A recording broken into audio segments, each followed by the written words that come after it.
আমরা বেরিয়ে পড়েছি স্বাধীনতা দিবস উপলক্ষে টুকিটাকি কিছু কেনার জন্য। আমি, বুনু আর ওর বান্ধবী তিনজনে মিলে বেরিয়ে পড়েছি। তো আমাদের এখানে শুক্রবার হওয়ায় প্রায় সব দোকানই বন্ধ। তো সামনে একটা কাকুর দোকান পেলাম, খুবই সুন্দর জিনিস এখানে পাওয়া যাচ্ছে। দোকানটা ছোট হলেও প্রায় এখানে খুব সুন্দর সুন্দর আর নিত্য নতুন জিনিস। তো আমরা এখানে দেখা শুরু করলাম। বেশ কিছু হাতের ব্যান্ড দেখেছি, যেগুলো কাকু আমাদেরকে হাতে পরিয়ে পরিয়ে দেখাচ্ছিল যে কেমন করে এটা পরতে হয়।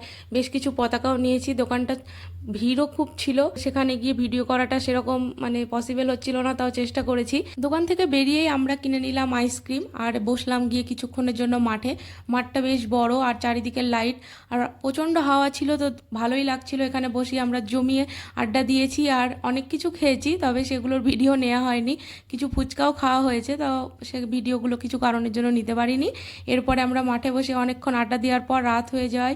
তিনজনে ডিসিশন নিয়ে যে তাড়াতাড়ি বাড়ি যেতে হবে এবার। তো আমরা উঠে পড়ি বাড়ির উদ্দেশ্যে। তারপরে রাস্তায় হাঁটতে হাঁটতে দেখি চারিদিকে স্বাধীনতা দিবসের উপলক্ষে খুব সুন্দর সাজানো হয়েছে। স্কুল ক্লাবগুলি খুব সুন্দর সাজিয়েছে। এরপরে আমরা চলে আসি মা মনসার মন্দিরে। কিছুদিন পরেই মনসা পুজো, তো মূর্তির তৈরি শুরু হয়ে গিয়েছে। কিছুদিন পর থেকে এখানে মনসা পুজো উপলক্ষে মনসা গান শুরু হবে এই মন্দিরে। এই জন্য মন্দিরের ভিতরে সমস্ত কাজকর্ম চলছে। মা মনসাকে প্রণাম করে আমরা বেরিয়ে এলাম বাড়ির উদ্দেশ্যে। অনেকটা দেরি হয়ে যায়, তাড়াতাড়ি বাড়ি ফিরে এসেছি। ভিডিও শেষে স্বাধীনতা দিবসের অনেক শুভেচ্ছা রইল।